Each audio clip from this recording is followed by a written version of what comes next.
It's a funny thing about mothers and fathers. Even when their own child is the most disgusting little blister you could ever imagine, they still think that he or she is wonderful. Some parents go further.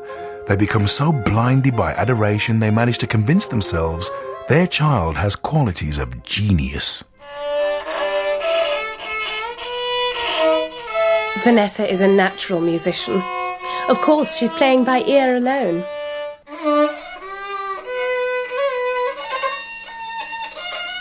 If I were that girl's teacher, I would enjoy writing her end-of-term report.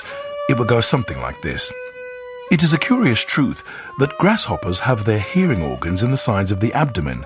Your daughter Vanessa, judging by her progress this term, has no hearing organs at all.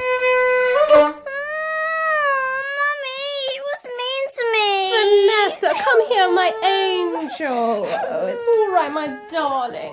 I could go further. Your daughter Vanessa has the same glacial beauty as an iceberg, but unlike the iceberg, she has absolutely nothing below the surface. Oh yes, I can be quite lyrical when I want to be, but enough of that. We have to get on. Occasionally, one comes across parents who take the opposite line, who show no interest at all in their children. And these, of course, are far worse than the doting ones. Allow me to introduce you to the Wormwoods. Mr. Wormwood. That's me. Who wants to know? Mr. Wormwood is a small, ratty-looking man whose front teeth stick out underneath a thin, ratty moustache. Oi, watch it! He is, not unsurprisingly, a second-hand car dealer. Honest as the day is long, I am. I've got a lovely little motor just in. Nothing on the clock. One careful lady owner. Good as new, I'm telling you. And if you believe that, you'll believe anything. Then there's Mrs. Wormwood. All the fours, 44. Cock and hen, number 10. Me and you, number 2, yes, yes! Mrs. Wormwood is hooked on bingo and plays it 5 nights a week. She is a large woman. Voluptuous. Her hair is dyed platinum blonde. How dare you? This is my natural colour. She has one of those unfortunate bulging figures where the flesh appears to be strapped in all around the body to prevent it from falling out. Well, now you've gone too far. Harry, did you hear that? What can I tell you? Sometimes the truth hurts. So there we have the Wormwoods.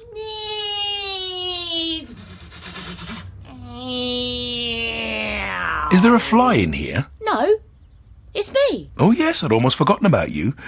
Mr. and Mrs. Wormwood have a son, Michael. I like cars and planes and sweets. We've got the gist. It's the sister.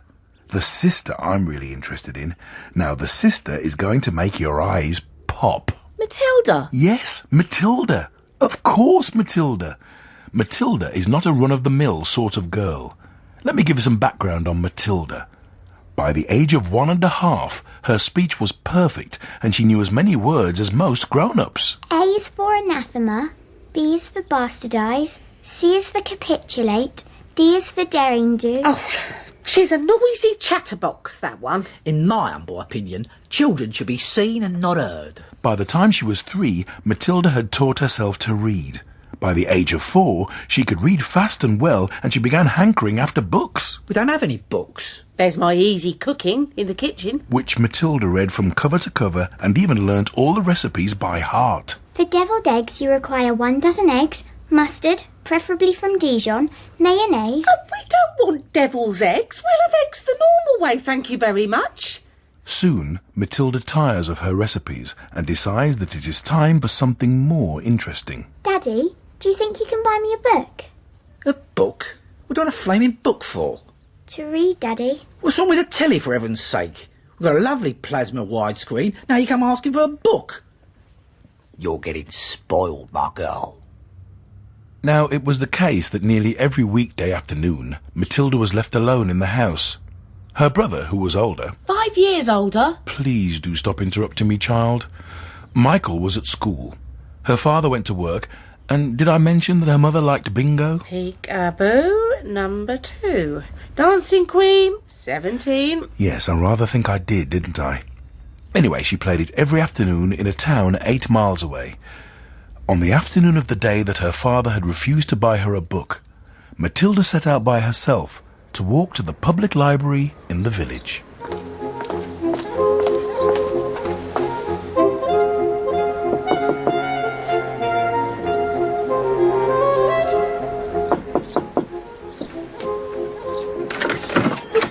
knock. We are open. There's nobody there. Down here.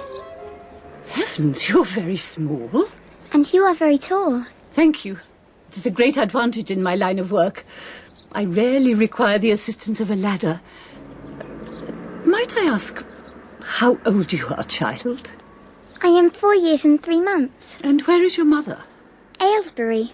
My name is Matilda Wormwood, and I wondered if I might sit a while and read a book. You're most welcome. Come in. Where are the children's books, please? They're over there on those lower shelves. Would you like me to help you find a nice one with lots of pictures in it? No, thank you. I'm sure I can manage. So off she goes to choose a book. Whilst Matilda is choosing, if I might bring Mrs. Phelps in at this point, you remember Matilda well, Mrs. Phelps? Oh, yes. You're too far away. Bit closer to the mic. No, don't stoop. I'll raise it up. I'm sorry. Can you hear me now? Loud and clear. So, Matilda. Oh, I shall never forget Matilda. She came in every afternoon, see? And she would go and sit quietly in the corner, devouring book after book. She had the most tremendous appetite for books that I have ever encountered in someone under 4 feet tall. I must admit she fascinated me. I used to sit and watch her. We didn't talk. It is a library after all. But I used to look forward to her arriving, count the hours before she arrived even. Then one day, a few weeks after she first knocked on my door, I noticed she had wandered from the children's section, and I seized the opportunity to engage her in a conversation. Can I help you, Matilda? I finished all the children's books. My goodness. I'm wondering what to read next. But truly you don't read the books, Matilda. You look at the pictures. Oh, no. I read them as well. But you've not yet started school. Who taught you to read? I taught myself. I see. So, what did you make of all these books that you've read? Some were very poor, but others were lovely. Yes. I liked The Secret Garden best of all. It was full of mystery. What sort of mystery? The mystery of the room behind the closed door, and the mystery of the garden behind the big wall. Well. Well. And what sort of book would you like to read next? I would like to read a really good one the grown-ups read, a famous one, but I don't know any names. You see, this was when I knew I was in the presence of greatness. Greatness that had been thrust upon me. In all my years as a librarian, nothing like this had ever happened before. I mean, I pride myself on my knowledge of the stock, of being able to direct my readers to new authors, new experiences, open new vistas for them. But we are talking about a brilliant mind here, and a mind as yet unformed. The responsibility was huge. I knew I must take my time. I knew the choice was crucial. But how does one choose a famous grown-up book for a 4-year-old child? My first thought was to pick a young teenager's romance of the kind that is written for 15-year-old schoolgirls. But then something told me not to linger in the pre-adult section. I walked straight on past archaeology and antiques, past birds and beasts. I cut through biographies and bypassed health. In short, I walked straight to classics. And there it was, staring me in the face. It almost flew off the shelf at me. There was the book that I knew I must choose for this infant prodigy. Aha! Try this. It's very famous and very good. If it's too long for you, just let me know and I shall find something shorter and a bit easier. Great Expectations by Charles Dickens. Oh, I should love to try it. Of course you may try it.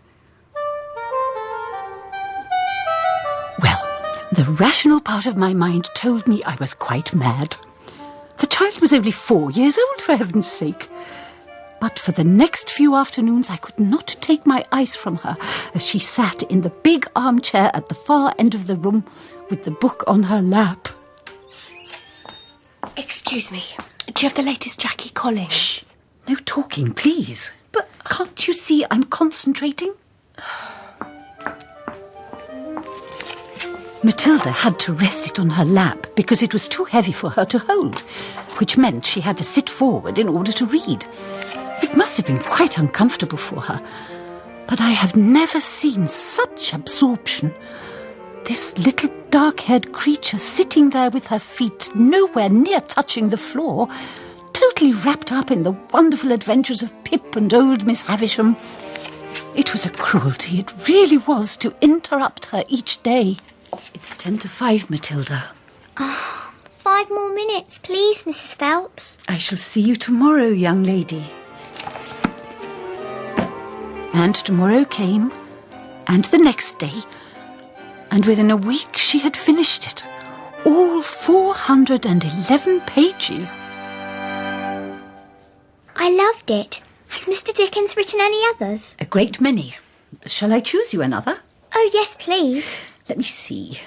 Oh, but Matilda, my dear, I've been meaning to ask you, does your mother walk you down here every day and collect you at the end of the day? She doesn't know I come here. But surely that's not right. She doesn't encourage reading books. Neither does my father. They would prefer me to mooch around and watch telly. I see. Now, here we are. Nicholas Nickleby. That should keep you occupied. And so on it went, through Dickens and then onto the Brontes and then dear Jane Austen. I couldn't keep her from Pride and Prejudice a moment longer. And then a dose of tragedy from Mr. Thomas Hardy. Oh, Gone to Earth by Mary Webb. A wild card I threw in just to mix things up, you know. Kim by Rudyard Kipling, and then on to the Americans. Mr. Hemingway and poor old Mr. Steinbeck. Mr. Hemingway says a lot of things I don't understand, especially about men and women. But I loved it all the same. The way he tells it, I feel I am right there on the spot, watching it all happen. A fine writer will always make you feel that, Matilda. And don't worry about the bits you don't understand. Sit back and allow the words to wash around you like music. I will. You know, I've often asked myself why I didn't make a great fuss and shout the news of this infant prodigy all over the village. But then I think it is the discipline of my calling. Reading is an intimate pleasure. Not for me, these newfangled book clubs. One is never alone when one has a good book. Besides, I have long since discovered that it is seldom worthwhile getting too attached to other people's children. That is not to say that I did not take great pleasure in choosing books for Matilda, but I began to realise that I was neglecting my other readers. Besides, Matilda did not need me anymore.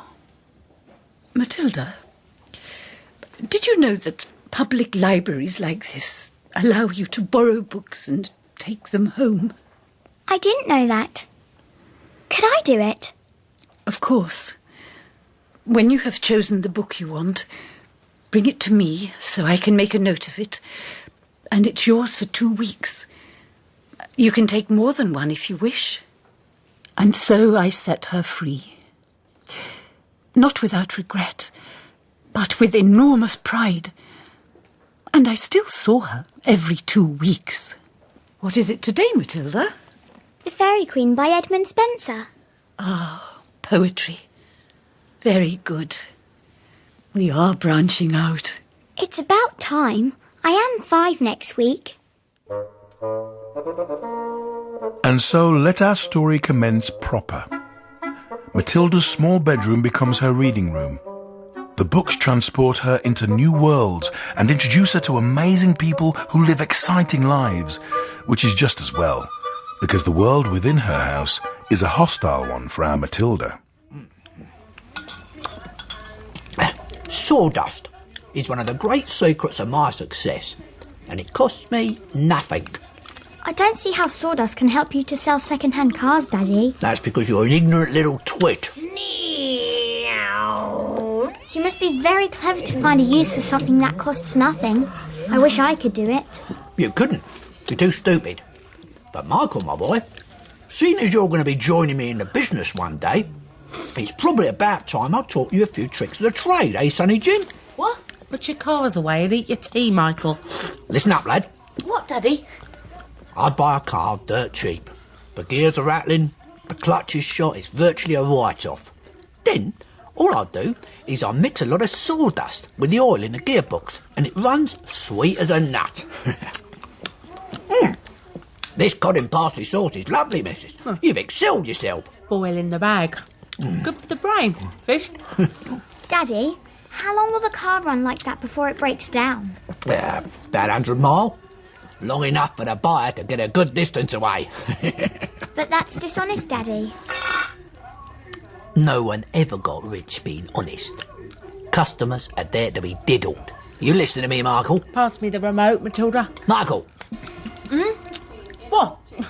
The next trick of the trade is the mileage wangle. You take a car with 150,000 on the clock. No one's going to buy it with a mileage like that. And these days you can't even take the speedometer out and fiddle with it like you used to be able. So, what do? I use my brains, laddie, that's what I do. What? Well, the speedometer is run off a cable that is coupled up to one of the front wheels. So, first, I disconnect the cable where it joins the front wheel. Next, I get one of those high-speed electric drills and I couple that up to the end of the cable in such a way that when the drill turns, it turns the cable backwards. You follow me, Michael? I think so. Now, these drills run at a tremendous speed. So, when I switch on the drill, the mileage numbers on the speedo spin backwards at a fantastic rate. I can knock 50,000 off the clock in a few minutes. By the time I've finished, the car's only done 10. Nearly new she is, madam. That's what I say. Cool. Oh, he should have blooming banked. I would have banked. Trade secret, Caesar, Michael. Keep it to yourself. You don't want me ended up in jug, do ya? I won't tell a soul, Daddy. Do you do this to many cars? Every single car that comes through my hands. It's made me a mint. But Daddy, that's even more dishonest than the sawdust. It's disgusting. You're cheating people who trust you. Who the heck do you think you are? Archbishop of Canterbury? You're just an ignorant little squirt who hasn't the foggiest idea what you're talking about. You've got a nerve talking to your father like that. Now keep your nasty mouth shut so we can all watch this programme in peace. And eat your tea, for heaven's sake. Nothing else for you. Mummy, would you mind if I ate my supper in the dining room so I could read my book? I would mind. Supper is a family gathering, and no one leaves the table till it's over. But we're not at the table. We never are. We're always eating off our knees and watching telly. And what's wrong with watching telly, may I ask? Just ignore her, Harry. Oh, she's definitely the weakest link. Oh, look at the state of her. Now, Matilda knows it is wrong to hate her parents, but she is finding it hard not to. She resents being told constantly that she is stupid when she knows she isn't. I can feel the anger boiling up inside me. It's time to get your own back, Matilda. Teach them a lesson. But I'm only 5. Don't let that hold you back. I don't know how to. Go on. Trust yourself. Give it a go. Do you think I could? I know you could. OK, I'll try. And the first one who's going to get it is Daddy. And so the very next morning, Matilda gets hold of the hat that her father wears each day to work. She has to stand on her tippy toes and reach up as high as she can with her walking stick in order to hook the hat off the peg. Got it. Matilda proceeds to squeeze a line of superglue very neatly all around the rim of the hat, an ugly, flat pork pie jobby with a jay's feather sticking out the side. Then she carefully hooks the hat back onto the peg with the walking stick. You off to work, Daddy? Get out of my way, Pipsqueak. I shall be late. And on with the hat. Very nice, thank you. What's up with you? Nothing, Daddy.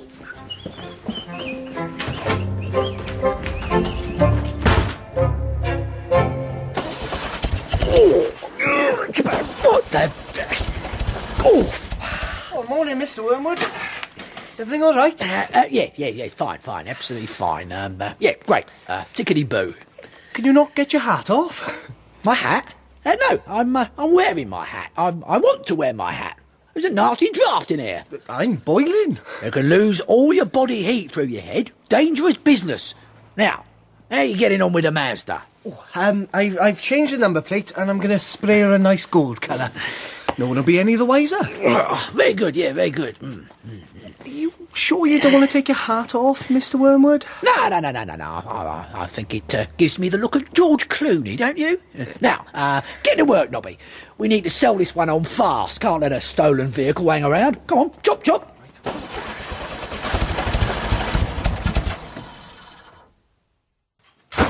Missus, come here. Get this ruddy hat off me. Missus! Whatever's the matter? Well, I can't get it off. Me hat. All day I've had to wear it. I look like a ripe planet. Don't be ridiculous. Come here. Oh, what are you doing to me, woman? You'll take half the skin off me forehead. What's the matter, Daddy? Has your head swollen or something? What did you say, my girl? It must be superglue. I haven't touched the flaming stuff. Do you think I'm so stupid I'll glue this thing to my head on purpose? And what are you staring at, young lady? There's a boy down the road got some superglue on his finger without knowing it. Then he put his finger up his nose and he had it there for a week. Everyone kept saying, "Stop picking your nose." But he couldn't do anything about it. That's enough filthy talk from you, young lady. Oh, what am I going to do? I can't sleep in it. I can't have a shower in it. I'll never get it off.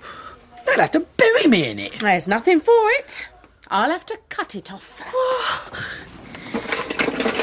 Here we go. This won't hurt a bit. Ah, what are you doing? Leave me alone. You've got a garden, bring in shears there. Just hold still. Harry, or I shall cut your ear off. What are you doing? That hat cost me good money. Ow! That's my blinking hair you're cutting off now, woman. Stop fussing. You're scalping me, get off! It's stuck so fast. The hair's got to come off too. Oh dear. Oh, I can't get these bits of leather off the front of your head. Well, scrape them off. Put some elbow grease into it, woman. What do you think I'm doing? Ow! You trying to give me a frontal lobotomy or what? Don't be such a baby. No, it's no good. I'll have to get the Brillo pad out. You look like a monk, Daddy. Monk? I'll give you monk. That's more like it. Oh, yes. It's all coming off now. Quite satisfying, really. You're cutting my face to ribbons. It really, really hurts. I need a general anaesthetic. Oh, my good Lord, I'm bleeding. That's real live blood. Just shush with your nonsense. All done. Well, certainly a look. It quite suits you, Daddy. Just keep your nasty mouth shut, will ya? Yes, Daddy. So, all in all, a satisfactory result, wouldn't you say? I would say. Daddy Wormwood is suitably chastened. That should keep him quiet for a little while. Until the next time. Which, of course, was not long in coming.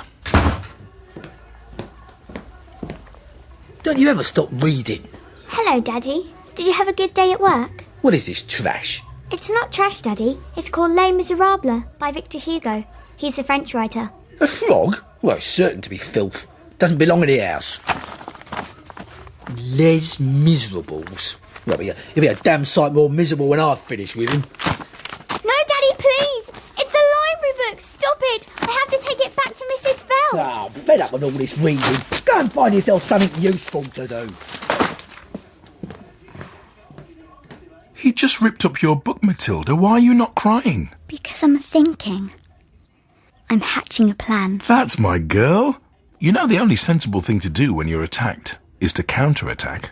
I have to go out. Where to? To see my friend Fred. He has a parrot. A parrot? Exactly.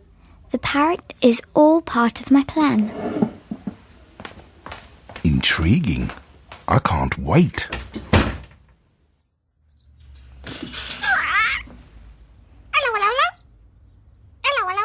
That's amazing, Fred. What else can it say? Rattle my bones. Rattle my bones. That's about it. Hello and rattle my bones. But it's pretty marvellous, don't you think? Fabulous. Will you lend him to me for one night? Certainly not. I'll give you all my next week's pocket money. Deal.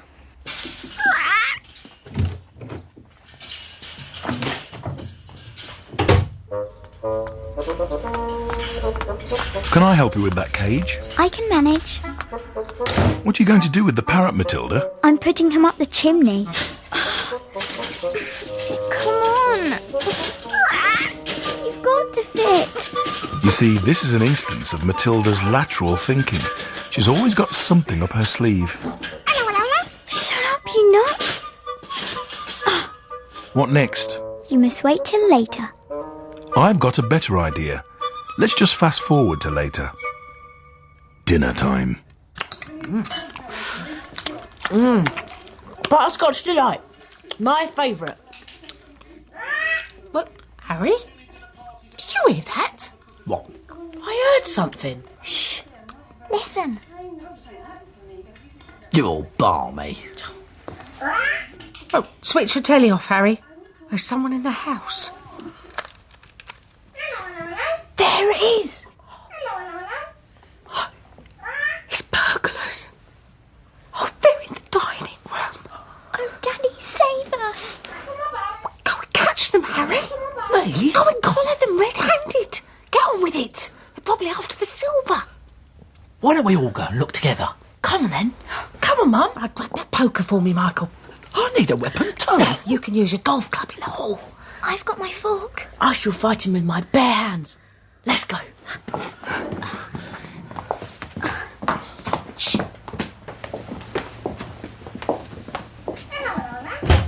We've caught you red-handed. Stick 'em up. There's no one here. It must be Harry. I heard him with my own ears. Maybe he's behind the curtains. See? There's nothing there. Did you hear that? Oh, my word. It's a ghost. Heaven help us. I know it's a ghost. I've heard it before. This room is haunted. Oh. Bless us and save us. Don't know about you, but I'm getting out of here.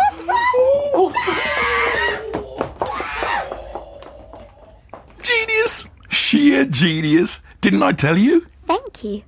And no animals were harmed in the process. The forwardness of your thinking, and in a child who has not yet started school. I can't wait to start school. My parents forgot to make the proper arrangements, so I must wait till I'm 5.5. Well, then let us fast forward to school. I have to return the parrot to Fred first. I can wait. Could you? For you, Matilda, anything. But I warn you, you shan't like it. School, I mean. No. I shall love it. Poor Matilda. So full of hope. So eager to learn. If only I could find another school for you. But no. Cruncham Hall Primary School it must be. It's not so much the school itself which is the problem. It is the head teacher, Miss Trunchbull. No, Miss Trunchbull. I'm not ready for you. Desist. Leave it, I said, woman. We can return to Miss Trunchbull, but I warn you, we must steel ourselves. Let us turn our attention instead to Miss Honey. Miss Honey. Ah, that's more like it. To know her is to love her.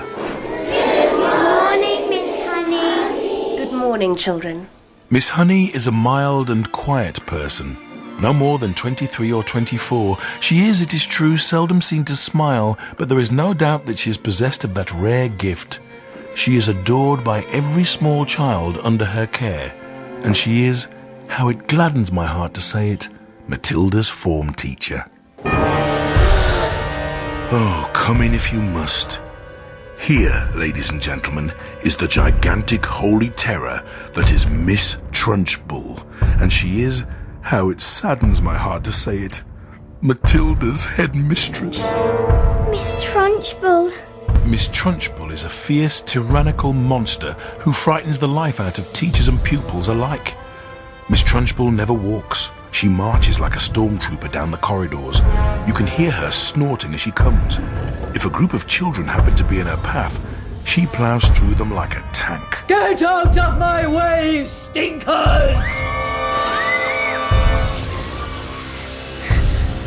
It's all right. She's going. That was close. But more of that later. Let us return to Miss Honey and her first encounter with Matilda. Now, this is the very first day of school for each of you. Let me begin, for your own good, by telling you something about our headmistress, Miss Trunchbull. She insists upon strict discipline in the school. Never argue with her. Never answer her back. If you get on the wrong side of Miss Trunchbull, she can liquidize you like a carrot in a blender. It's nothing to laugh about, Lavender. Miss Trunchbull deals very severely with anyone who gets out of line in this school. Have you got the message? Yes, Miss Honey. For myself, I want you to learn as much as possible in my class.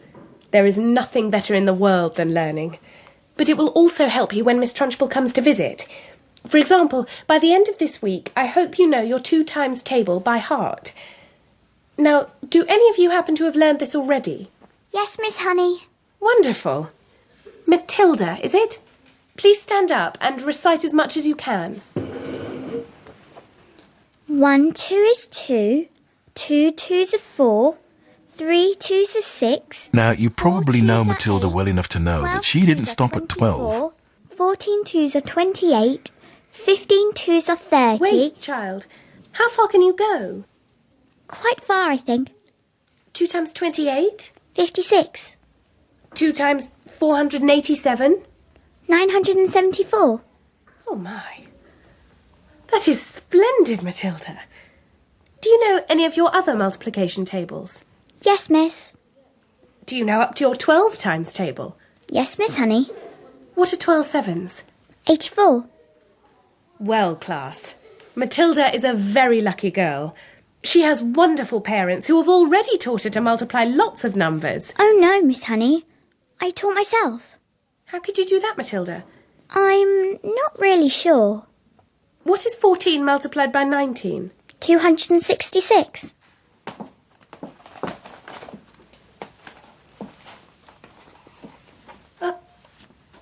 Goodness gracious me. You're right. But how do you do it? I simply put the 14 down and multiply it by 19. Wonder of wonders. It's not fair. How can she do it and we can't? Oh, don't worry, Lavender. You'll soon catch up. Now, I'm wondering, Matilda, what else you can do? Well, I can read most things. I see. Well, here is a book of humorous poetry. See if you can read this poem aloud for me. An epicure dining at Crewe found a rather large mouse in his stew. Cried the waiter, "Don't shout and wave it about, or the rest will be wanting one too." Do you know what an epicure is, Matilda? It is someone who is dainty with eating. That is correct. And do you happen to know what that particular type of poem is called? A limerick. I love limericks. I have tried to write my own, but mine are never any good. Well, limericks are notoriously hard to write. I have one in my head right now, Miss Honey. Would you like to hear it? Yes, Matilda. It's about you, except I couldn't think of many things to rhyme with honey, so I've taken the liberty of using your first name. I hope you don't mind. Not at all. Stand up and recite it, Matilda. The thing we all ask about Jenny is surely there cannot be many young girls in the place with so lovely a face. The answer to that is not any. Oh, Miss Honey, I haven't upset you, have I? No, not at all. Although it is not true, it is a very good limerick. Who taught you to read, child? I taught myself, although Mrs. Phelps at the library has helped me to choose the books. I'd read all the children's section, you see, so I had to move on to the grown-up novels. I see. And who is your favourite author? Charles Dickens, especially Mr. Pickwick. Well, I never. Class, you are dismissed. Thank you, Miss Honey. No, thank you, Matilda.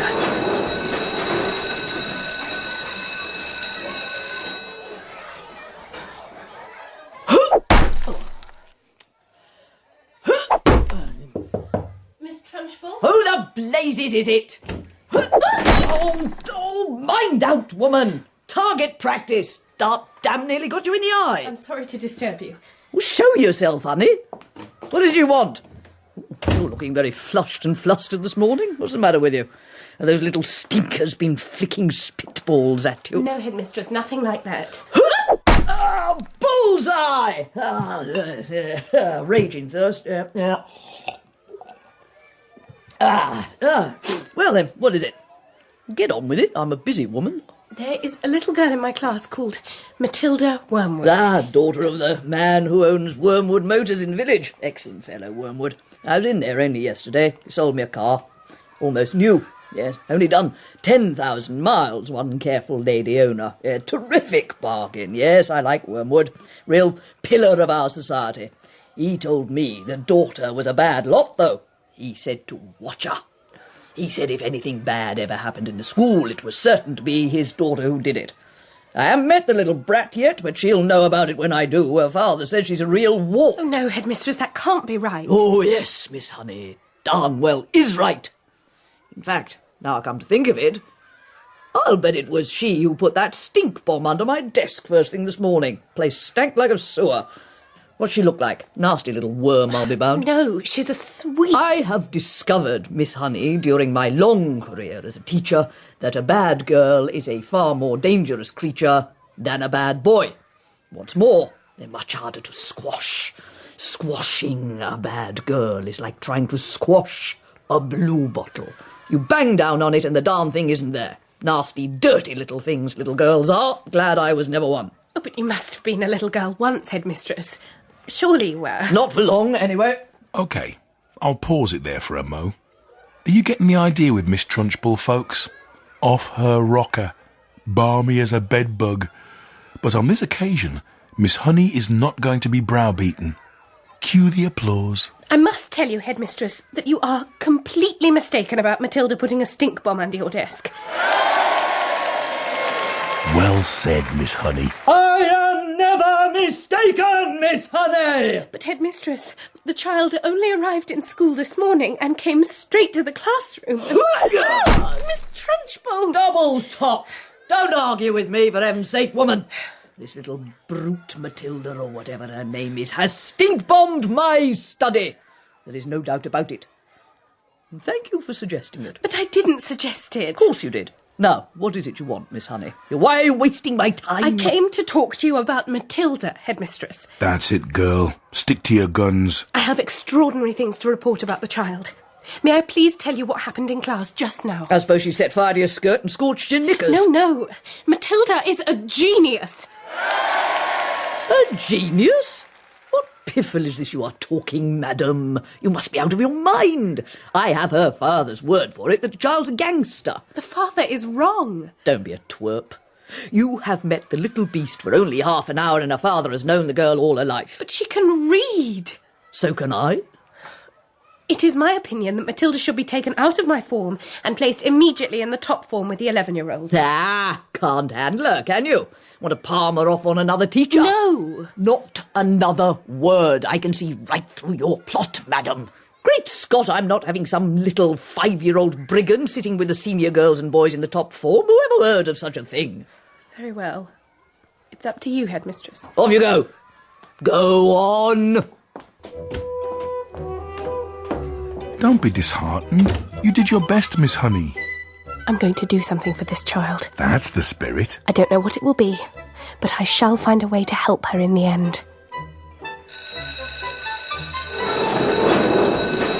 Matilda, will you stay behind a moment?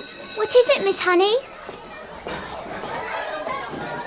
There is no point in you sitting in class doing nothing while I'm teaching the rest of the form their 2 times table. I don't mind, Miss Honey. Well, I mind.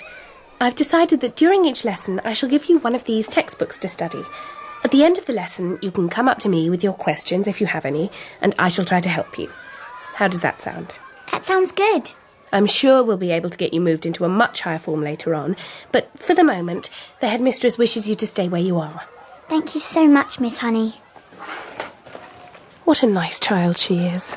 Her father is mistaken about her. What will you do about her, Miss Honey? I can't believe her parents are unaware of her talents. Believe it. But Mr. Wormwood is a successful motor car dealer. He must be a fairly intelligent man. No comment. Parents don't usually underestimate their offspring. Quite the reverse. Tell me about it. The parents are the last ones to realise that their child is a complete and utter nitwit. Surely the Wormwoods would welcome the news that their child is very special. I wouldn't count on it. I think I shall call on the Wormwoods. This evening. Yes. Good luck. Don't say I didn't warn you.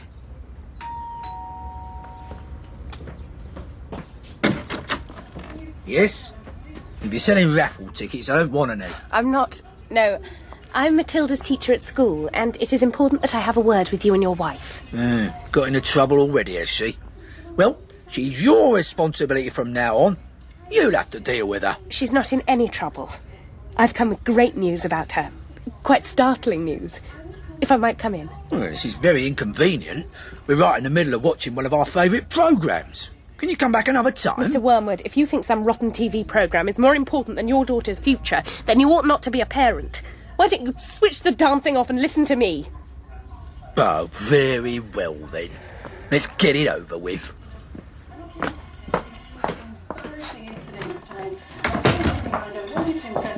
Who is it, Harry? Some school marm. About Matilda. Don't do that, Harry.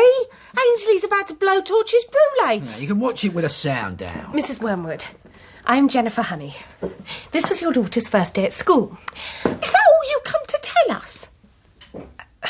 I wanted to ask you, did either of you teach Matilda to read? Certainly not. We don't hold with book reading. You can't make a living from sitting on your fanny and reading storybooks. We don't keep them in the house. I see. Well, I've come to tell you that your daughter has a brilliant mind. Matilda? Did you have any idea? She spends her life in her bedroom, buried in some silly book. But she is 5 years old. To be reading Dickens and Hemingway. She is remarkable.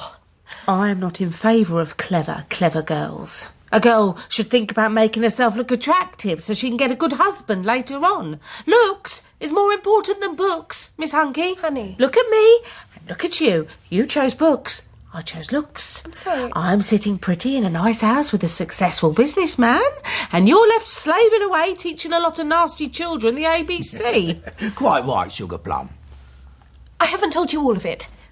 Matilda, so far as I can gather, is also a mathematical genius. A girl doesn't get a man by being brainy. What I'm trying to say is that Matilda is so far ahead of everyone else in her class that it might be worth thinking about some private tuition for her.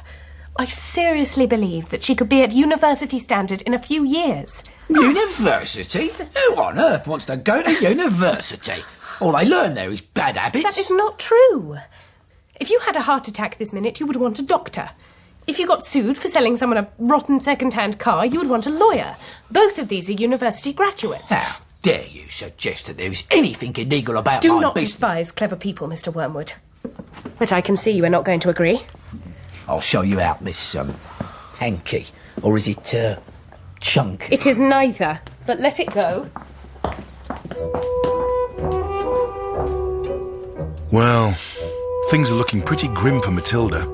So let's give her a friend. Can I be a friend? I like Lavender. She's gutsy and adventurous. I like Matilda. She is those things she said too. There we go. Job done. Matilda needs a friend at this point, because things are about to get distinctly hairy in the playground. But first of all, let me introduce Hortensia. Hortensia is a rugged 10-year-old with a boil on her nose and a penchant for potato crisps. Oi, you two, scum. Are you talking to us? Welcome to Borstal. You met the Trunchbull? We've seen her at prayers, but she hasn't come into our classroom yet. You've got a treat in store. She hates very small children. She thinks 5-year-olds are grubs that haven't hatched out yet. If you survive your first year, you may just manage to live through the rest of your time here. But many don't survive. They get carried out on stretchers screaming. Criff? No, thank you. I suppose you know the Trunchbull has a lock-up cupboard in her private quarters called the Chokey. It's 10 inches square, so you can't sit down in it. And 3 of the walls are made of cement with glass sticking out of it, so you can't lean on them. Have you ever been in there? 6 times. Why? Once I poured half a tin of golden syrup on Trunchbull's seat at prayers. When she sat down on it, there was a large squelching noise like a hippopotamus lowering its foot into the mud of the Limpopo River. Another time, I put itching powder in her gym knickers. You should have seen her scratching. She must have thought she had a wasp's nest down there.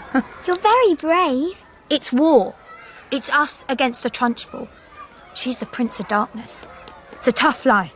You have to support each other. You can rely on us. No, I can't. You're just shrimps. But I may find a use for you one day in some undercover job. We may be small, but we're quite tough. You don't know what you're dealing with. Only yesterday, the Trunchbull caught a boy called Julius Rockwinkle eating licorice all sorts during the scripture lesson. What did she do? You don't want to know. Yes, we do. Flashback, please. Rockwinkle! I'm sorry, Miss Trunchbull. Forgive me. Grovelling won't help. Come here!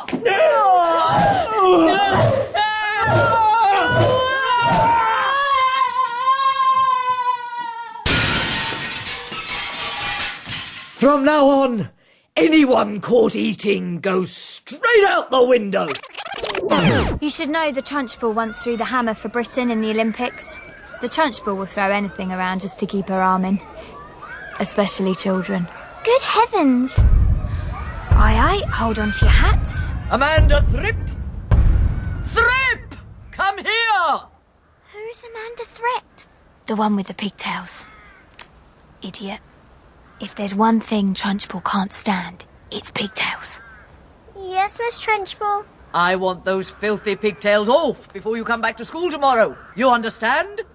My mummy likes them. She plats them for me every morning. Your mummy's a twit. You look like a rat with a tail coming out of its head. My mummy thinks I look lovely, Miss Trunchbull. I don't give a tinker's toot. What your mummy thinks? Come here. That's gotta hurt. She's getting up speed now, just like she does with the hammer. 10 to 1, she's gonna throw her.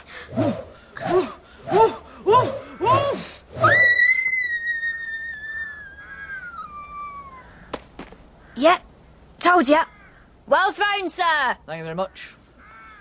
Is she dead? Just dazed. Look, she's getting up. Yeah, she's used to it. Not bad, considering I'm not in strict training. But why don't the parents complain? They're as scared of her as we are. I'm off. See you two shrimps around. Goodbye, Hortensia. How could she get away with it? The Trunchbull.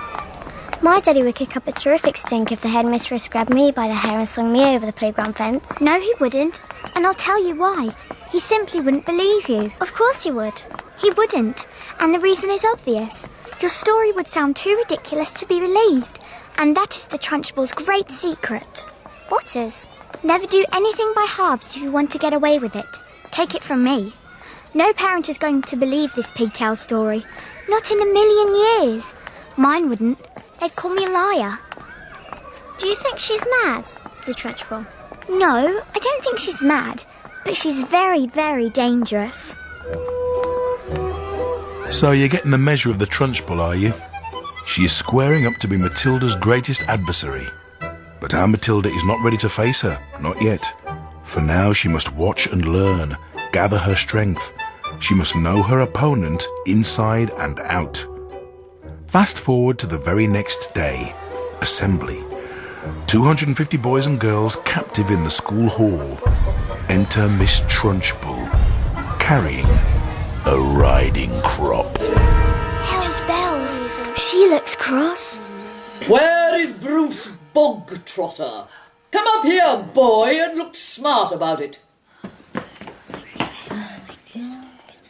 This clot, this blackhead, this foul carbuncle, this poisonous pustule that you see before you is a disgusting criminal. Who, me? A thief, a crook, a pirate, a brigand, a rustler. Is she talking to me? Did you, or did you not, you suppurating little blister, you? Sneak like a serpent into the kitchen and steal a slice of my own personal, private chocolate cake from my tea tray? I never did. Don't lie to me, bog trotter. The cook saw you. Ah. That was not boy's cake. That was my cake. You like my special chocolate cake, don't you, bog trotter? It's rich and delicious, isn't it? Yes, it is. Tell the cook what you think of her cake. Cook, where are you? Here I am. In the interest of accuracy, you should know that the cook is a tall, shriveled female who looks as though all of her body juices have been dried out of her in a hot oven. Charming. Tell cook what you think of her chocolate cake, bog trotter. Very good. Oh, Bog trotter likes your cake, cook. He adores your cake. Do you happen to have any more of that cake you could give him? here's one I prepared earlier. There you are, bog trotter. An extra big chocolate cake, all for you. Every last bit of it. What? Eat it. What now? Can't I take it home instead? That would be impolite. You must show Cookie here how grateful you are for all the trouble she's taken. Come on, cut a slice and taste it. Very nice. Have another bit. I've had enough, thank you. Do as you're told! Eat! You wanted cake. You stole cake. Now you've got cake. What's more, you're going to eat it. You do not leave this stage, and nobody leaves this hall until you have eaten the entire cake. Do I make myself clear, bog trotter? Eat. Eat. Eat!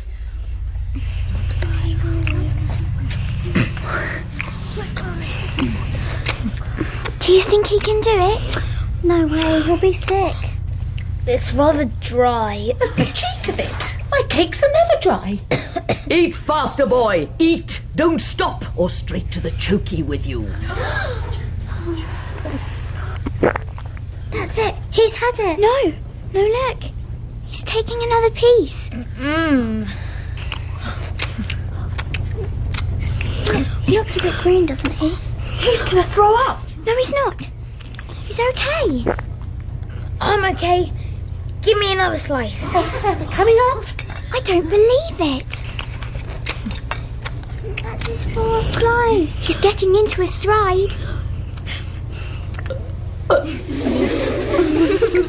Silence! Carry on, boy. He's my hero. He's eating for England. He's eating for us. And so bravely on chews Bruce Bogtrotter. Chew, swallow, chew, swallow. His mouth is dry. He's slowing down, but he does not stop. The children watch in growing amazement. Take your time, Brucey boy. That's it. Oh my goodness. I think he's going to make it. Come on, Brucey. You can do it. Be quiet, boy, or you're next. All of you. None of you will get off scot-free. Look at the Trunchbull. She's turning purple. I think she'll kill him if he wins.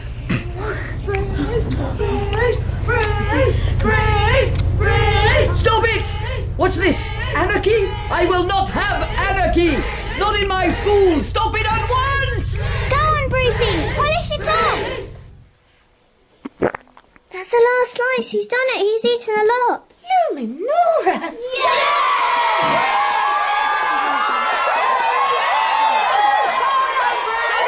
All of you! Be quiet, you! Oh my goodness. She's got the plate. She's going to smash it on his head.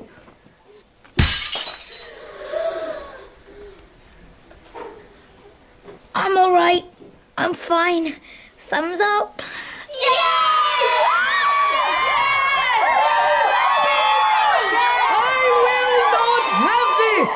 This is... Oh, go to blazes, the lot of you! Yeah! And so, with the help of Bruce Bogtrotter and his extraordinary stomach capacity, our Matilda has learnt a valuable lesson. The Trunchbull is not invincible. Pipe down, class. That's it. You should know that it is the headmistress's custom to take over the class for one period each week. She does this with every class in the school, on a fixed day and a fixed time. Ours is always 2:00 on a Thursday afternoon. But that's tomorrow. Yes, Lavender. That's right. Miss Trunchbull is coming tomorrow. And we must be ready for her. Yes, Matilda. That's right. You must be ready for her.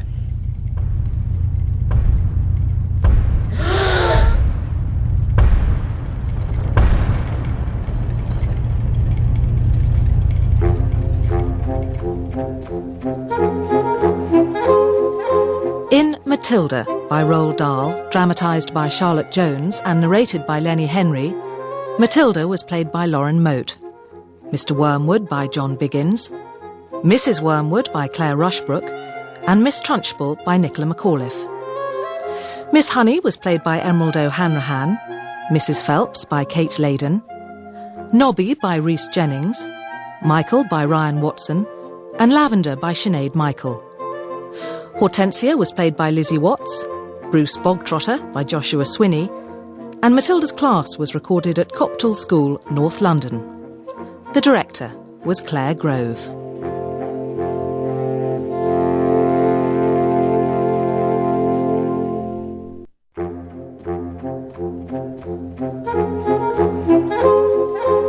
Oh, you're back, are you? How long's it been? A week? Seems longer. Still, you want to know what will happen to Matilda? Fair enough. She's a beguiling child, if I say so myself. So, where were we before we were so rudely interrupted? Ah, yes. The setting is Matilda's infant school, Trunchbull Primary. It is Wednesday, and tomorrow the reception class will be inspected by the headmistress. Cue Matilda's greatest adversary, that hammer-throwing, fire-spitting virago of a woman, Miss Trunchbull. Hold your horses! Not so fast, lady. Let's take this step by step. Matilda and her classmates must prepare for their headmistress to arrive. The readiness is all. So I must hand you over to Matilda's sweet and delectable class teacher, Miss Honey. I have some important news for you children, so listen carefully. Shh. Quiet now, please. Quiet, please. Thank you. You too, Matilda. Put your book down and pay attention. Matilda, you will remember, is a genius and is following her own course of study. What is it you're reading now, Matilda? The Decline and Fall of the Roman Empire. Ay, caramba! And only 5 3/4 years old. Matilda, all of you, Miss Trunchbull will be taking over from me tomorrow for one lesson. I shall be here as well, of course, but only as a silent witness. Is that understood? Yes, Miss Honey. Miss Trunchbull is very strict about everything. Make sure your hands and faces are clean. Speak only when spoken to. When she asks you a question, stand up at once before you answer it. Never argue with her. Never answer back. Never, ever try to be funny. She will test you on spelling and on your 2 times table, so try to remember everything you have learnt these last few days. And one more thing. A jug of water and a glass must always be on the table here when the headmistress comes in. She never takes a lesson without that. Now, who will be responsible for seeing that it's there? I will. Are you sure, Lavender? I can take her on. Very well, Lavender. It will be your job to go into the kitchen and get the jug and fill it with water and put it here with a clean, empty glass before the lesson starts. What if the jug's not in the kitchen? There are a dozen headmistresses' jugs and glasses in the kitchen. They're used all over the school. I won't forget. I promise I won't. Thank you. Now, Lavender, you should know, longs to do something truly heroic. Lavender and Matilda are what are commonly known as bestest friends in the whole wide world, what you modern stinkers call BFFIs, and Matilda has already regaled Lavender with stories of her own derring-do. Those of you who've been listening will remember the parrot job she pulled off at home and the infamous superglue and hat rumble. Those of you who haven't been listening, or were listening but not really paying attention, must remain forever in the dark and see if I care. So Lavender is at this point eager to make her own mark. She begins to lay her own plans with the same kind of care the Duke of Wellington had done before the Battle of Waterloo. Admittedly, the enemy on this occasion was not Napoleon. But you would never have got anyone at Trunchbull Primary School to admit that the headmistress was a less formidable foe than the famous Frenchman. So it's going to have to be good, Lavender. I know. Come with me. Where are we going? The pond's at the bottom of my garden.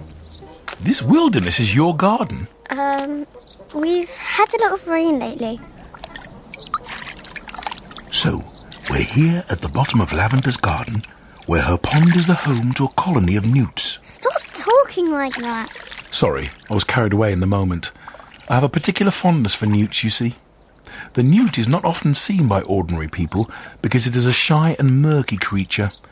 It is an incredibly gruesome-looking animal, rather like a baby crocodile but with a shorter head. Quite harmless, of course, but it doesn't look it. It is about 6 inches long and very, very slimy. To capture the creature, Lavender is using a... What is that? It's my school hat. Unconventional. Most people would have gone for a net. Got it. Hello, Newt. Mission accomplished. But you can't keep the newt in your hat. Where are you going to put him? It's her, and in my pencil case, of course. What are you going to do with her? It's top secret, I'm afraid. Will you tell Matilda your plan? No, too dangerous. You'll all find out soon enough. You can't say fairer than that. Lavender, it's time for you to do your job for Miss Trunchbull. Yes, Miss Honey. And so I think we can guess where Lavender's little newt is headed. And how are you feeling right now, Lavender? Nervous. I couldn't eat any of my lunch today, and it was my favourite too, sausage and baked beans.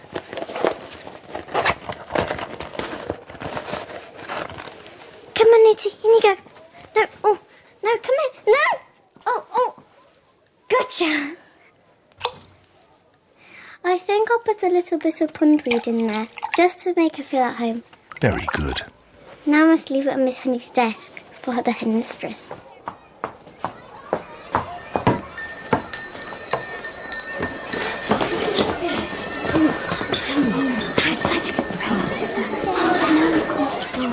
Very good, children. Thank you, Lavender. Hush now, children. Remember to speak only when spoken to stand up when she asks you a question, to not argue with her, or answer her back, or try to be funny, and all will be well. Eric, sit down. Nigel, please stop chattering. Eyes front, everyone. Lavender, Matilda, that's it. Be brave. I'm here with you. Good luck. Good afternoon, Miss Honey. Good afternoon, Miss Trunchbull. Good afternoon, children. Good afternoon, Miss Trunchbull. Not a pretty sight. What a bunch of nauseating little warts you are. Makes me vomit to think that I'm going to have to put up with a load of garbage like you in my school for the next 6 years. I can see that I'm going to have to expel as many of you as possible, as soon as possible, to save myself from going round the bend. Yes, you heard right. She did just snort. Well, I suppose your mothers and fathers tell you you're wonderful. Well, I'm here to tell you the opposite, and you'd better believe me. Stand up, everyone.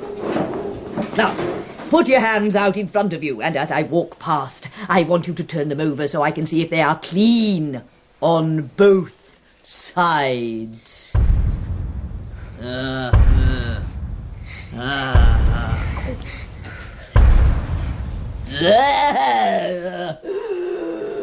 What is your name, boy? Nigel. Nigel what? Nigel Hicks. Nigel Hicks what?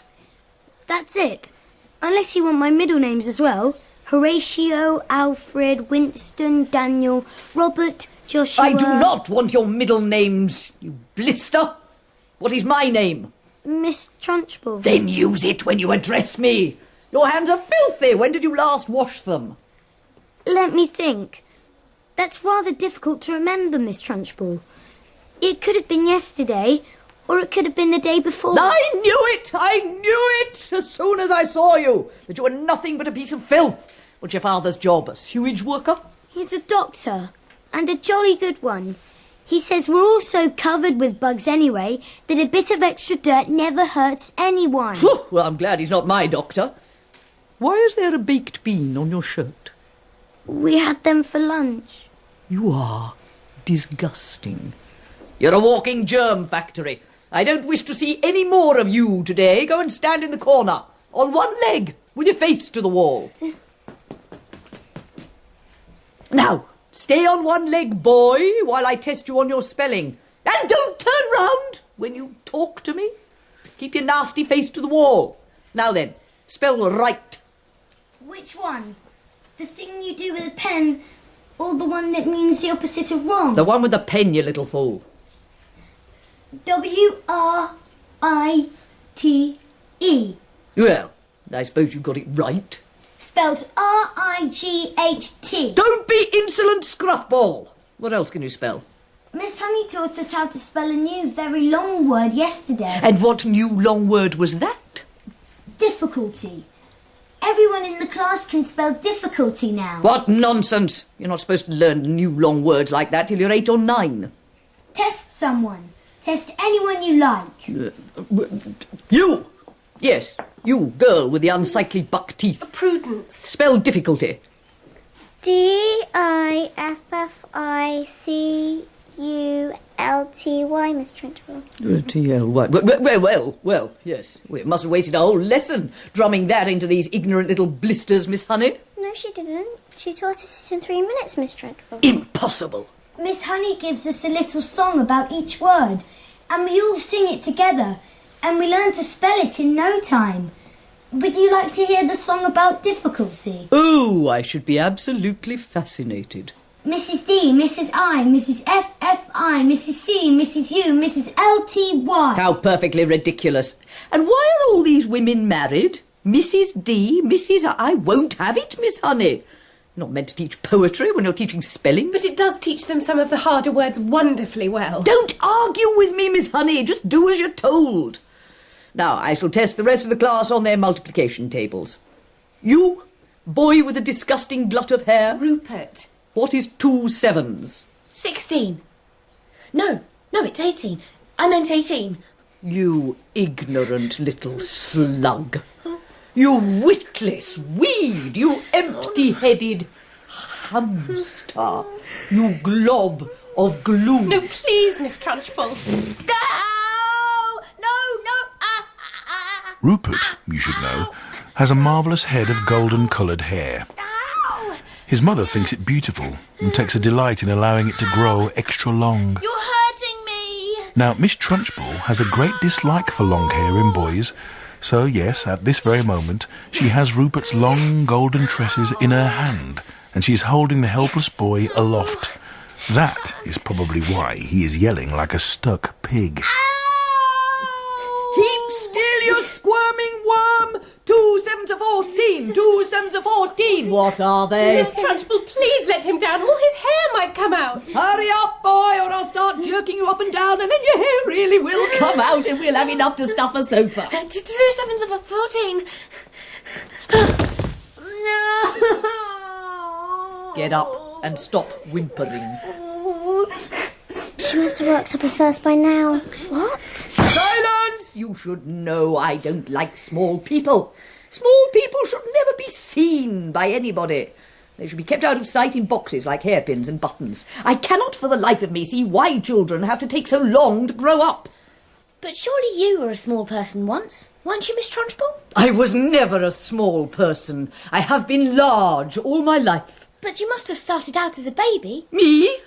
A baby? How dare you? What cheek, what infernal insolence! What's your name, boy? My name is Eric Ink, Miss Trunchbull. Eric what? Ink. Don't be an ass, boy. There's no such name. Look in the phone book. My father's there, under Ink. Very well, then.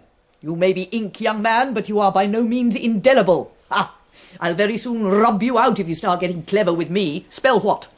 What? Yes, what? What do you want me to spell? What? What, you idiot? W-O-T. I'll give you one more chance. Oh, yes, I know. It's got an H in it. W-H-O-T. I'm right, aren't I? You were wrong! In fact, you strike me as the sort of poisonous little pockmark that'll always be wrong. You sit wrong. You look wrong. You speak wrong. You are wrong all round. Look at your ears. They're all wrong. Ow! Ow, you're hurting me! Not the hair this time. No, you've guessed it. Ow! The ears. Ouch. Miss Trunchbull, I beg you, his ears might come off. No, they never come off. I have discovered through long experience that the ears of small boys are stuck very firmly to their heads. You could damage him. You could wrench them right off. The word what is spelt W-H-A-T, you little wart. Spell it. W-H-A-T. Spells what? That's it. Back in your seat with you. That's the way to make 'em learn, Miss Honey. It's no good just telling them. You've got to hammer it into them. You could have done permanent damage to poor Eric's ears. Oh, I'm quite sure I have. They'll be much longer now than they were before. It'll give him an interesting pixie look all his life. But Miss Trunchbull... Oh, do shut up, Miss Honey. So blinking wet. When you have been teaching for as long as I, you'll realise that it's no good being kind to children. Read Nicholas Nickleby. Read about Dr. Wackford Squeers, the admirable headmaster of Do the Boys' Hall. He knew how to use the birch. He kept their backsides so warm you could have fried eggs and bacon on them. But I don't suppose this bunch of morons we've got here will ever read it, because by the look of them, they're never going to learn to read anything. I've read it. What did you say? I've read Nicholas Nickleby, Miss Trunchbull. You're lying to me, madam. I doubt there is a single child in the entire school who has read that book, and here you are, an unhatched shrimp, sitting in the lowest form there is, trying to tell me a whopping great lie like that. Do you take me for a child fool? Well... Stand up when you speak to me. What's your name? Matilda Wormwood. You must be the daughter of that man who owns Wormwood Motors. He's a crook! A week ago he sold me a second-hand car, and this very morning when I was driving that car through the village, the entire engine fell out on the road. The whole thing was filled with sawdust. I shall have his skin for sausages. You see if I don't, Matilda Wormwood. Miss Honey tells me that you are meant to be clever. Well, madam, I don't like clever people. They're all crooked. You'd better not try anything in this school, young lady. I shall be keeping a very careful eye on you from now on. Sit down and keep quiet. It is at this point, you should know, that Miss Trunchbull takes hold of the water jug. She hasn't lifted it yet, but she has the handle in her hand. I have never been able to understand why small children are so disgusting. They're a bane of my life. They're like insects. I've often thought of inventing a spray for getting rid of small children, or better still, some huge strips of sticky paper. I would hang them all round the school, and you'd all get stuck to them, and that would be the end of it. Wouldn't that be a good idea, Miss Honey? I'm sure the headmistress is joking, children. Of course I'm not joking. My idea of a perfect school is one that has no children in it at all. One of these days I shall start up a school like that. I think it'll be very successful. And now for the moment we've all been waiting for. She lifts the jug and begins to pour. And here she comes, our friend, the newt.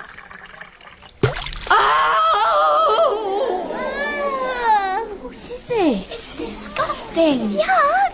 It's a snake. No, it's an alligator. It's a baby croc. I know it is. Look out, Miss Trunchbull. I'll bet it bites.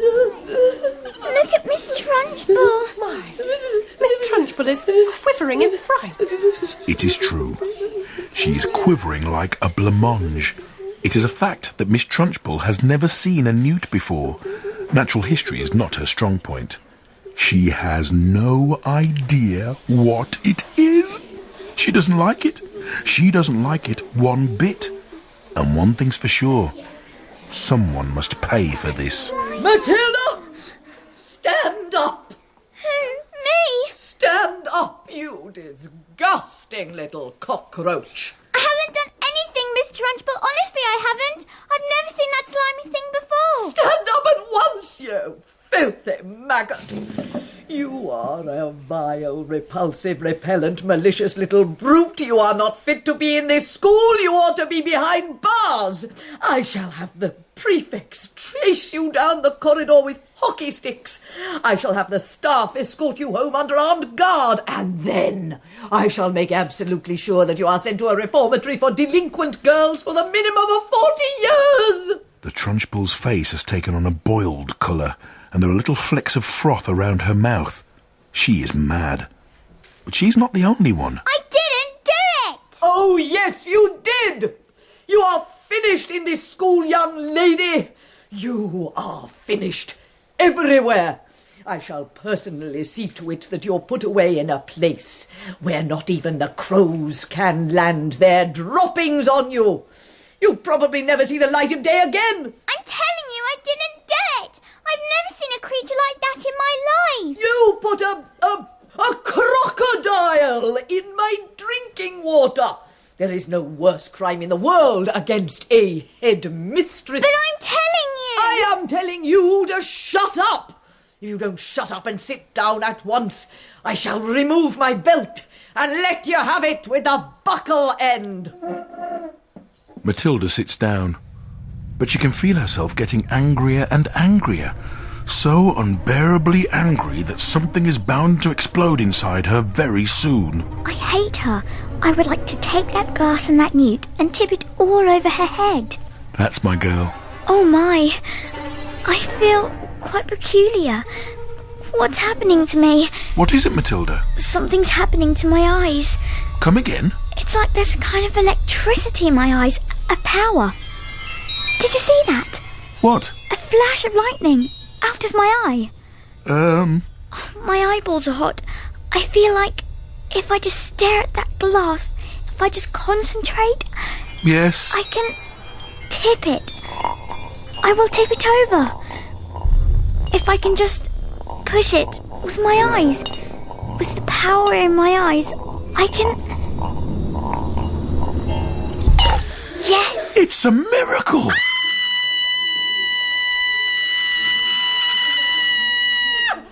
Get off me! Ow! Vile devil, avaunt ye! Ah! Come here, Mooty. They tried to kill me, never in all my days. My bosom is soaked. Silence! Now, who did it? Come on, own up. You won't escape this time. Who pushed over the glass? Matilda, it was you. I know it was you. I have not moved away from my desk, Miss Trunchbull. I can say no more. It's true, she didn't move. You must have knocked it over yourself. I most certainly did not knock it over myself. How dare you suggest such a thing? Miss Honey, speak up. You must have seen the whole episode. Who knocked over my glass? None of the children did, Miss Trunchbull. I can vouch for it that nobody has moved from his or her desk all the time you've been here. Except for Nigel, and he has not moved from his corner. That's right. You must have knocked it over without realising it. Shut up! I'm fed up with you useless bunch of midgets. I refuse to waste any more of my precious time here. Yes. And this is how Matilda discovers she has special powers. No one is more surprised than Matilda herself. She decides she needs a confidant. Well, school is over, Matilda. Please, may I talk to you, Miss Honey? Of course. Something very peculiar has happened to me. Yes, Matilda. Am I going to be expelled? I think not. The headmistress just got a little overexcited, that's all. Good. But I want to talk to you about the glass of water with the creature in it. You saw it spilling all over Miss Trunchbull, didn't you? I did indeed. I didn't touch it. I never went near it. I know you didn't. It couldn't have been you. But it was me. I don't think I quite follow you. I got so angry at being accused of something I hadn't done that I made it happen. I made the glass tip over. I still don't understand. I did it with my eyes. I was staring at it and wishing it to tip, and then my eyes went all hot and funny, and some sort of power came out of them and the glass just toppled over. You mean you willed the glass to fall over? Yes, with my eyes. If you did that, then it is just about the greatest miracle a person has ever performed since the time of Jesus. I did it, Miss Honey. Do you think you could do it again? I'm not sure, but I think I might be able to. Well, the glass is empty now. Should I put some water in it? I don't think it matters. Very well, then. Go ahead and tip it over. It may take some time. I'm in no hurry. Can I bring in Miss Honey at this point? Can you describe to us what happened next? Well, Matilda was sitting about 10 feet from the cup, with her face resting on her hands, and she was concentrating on the glass. And her eyes were... well, it's hard to put into words, but they looked like they were on fire, aflame. She didn't blink. She just kept staring at the glass. This went on for about a minute. Then the glass wobbled. Are you sure? As sure as day, I swear. The glass wobbled, then it tilted, then it toppled right over. I couldn't believe it. I couldn't say anything. I was just so amazed. Yes. You really are so very pretty, Miss Honey. I beg your pardon? It's a wonder to me that you're unmarried. I thought you wanted to know about Matilda and the glass. The glass. Yes, of course. Forgive me, I get so easily sidetracked. May I continue? Please do. I was just staring at this glass lying on its side. This solid thing. It had moved. It had fallen. Then I looked back up at Matilda. Oh, that was the extraordinary thing. The child was white in the face, trembling all over. Her whole face was transfigured, her eyes round and bright, and she was sitting there as if in a trance. I must confess I felt a little in awe of her at that moment, a little frightened even. She was possessed of this extraordinary power. She was in the grip of it. I didn't even know if I could bring her back to reality. Matilda, are you... I'm all right. Oh, my goodness. You scared me. You seemed so far away. Oh, I was. I was flying past the stars on silver wings. It was wonderful. Matilda, would you like to come back to my cottage and have tea? I'd love to. Oh, Miss Honey, it's the most extraordinary thing. But I feel I could move almost anything in the world. Not just tipping over glasses and little things like that. I feel I could topple tables and chairs, Miss Honey. Even when people are sitting in the chairs, I think I could push them over. And bigger things too. Much bigger things than chairs and tables. I only have to take a moment to get my eyes strong. And then I can push it out, this strongness, at anything at all, so long as I'm staring at it hard enough. I have to stare at it very hard, Miss Honey. Very, very hard. And then I can feel it all happening behind my eyes. And my eyes get hot, just as though they were burning. But I don't mind in the least. And Miss Honey... Calm down. Let's not get ourselves too worked up so early in the proceedings. But you do think it's interesting, don't you, Miss Honey? Oh, it is more than interesting. But we must tread carefully from now on, Matilda. Why? Because we are playing with mysterious forces that we know nothing about. I do not think they are evil. No? I'm sure they are good. They may even be divine. Wow. But whether they are or not, let us handle them carefully. Wise words from a wise old bird, I say. Not that old, either. But I don't see why we have to be careful. We are dealing with the unknown, Matilda. The right word for it is a phenomenon. Am I a phenomenon? It is quite possible that you are. But I'd rather you didn't think about yourself as anything in particular at the moment. What I thought we might do is explore this phenomenon a little further. Just the two of us. Yes. But taking it very carefully. So you definitely want me to do some more of my moving stuff with my eyes, then? That is what I am tempted to suggest. Goody, goody. I thought for a minute there you were a bit cross with me for doing it. I'm not cross. I am flabbergasted.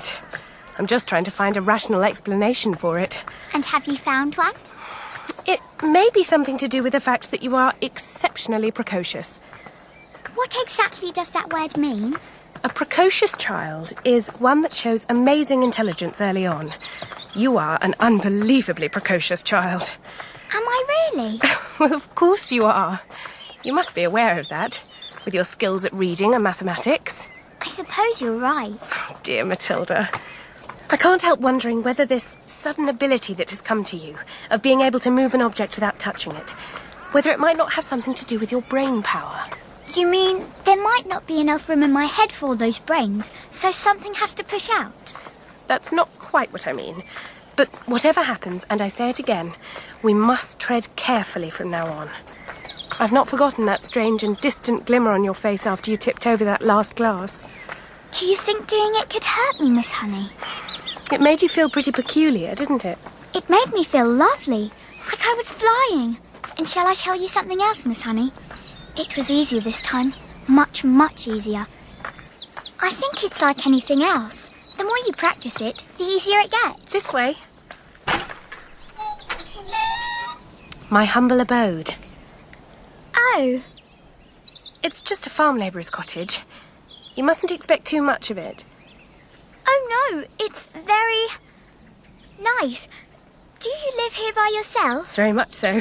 Come along. You must be hungry after all your exertions. Starving.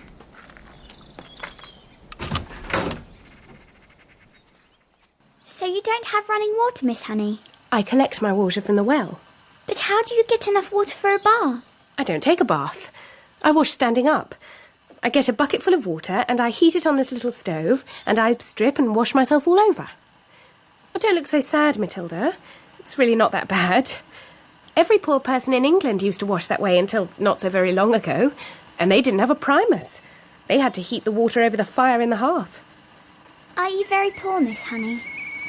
Yes, very. It's a good little stove, though, isn't it? There, I can make us our tea now. Some bread? Can I have some butter, please?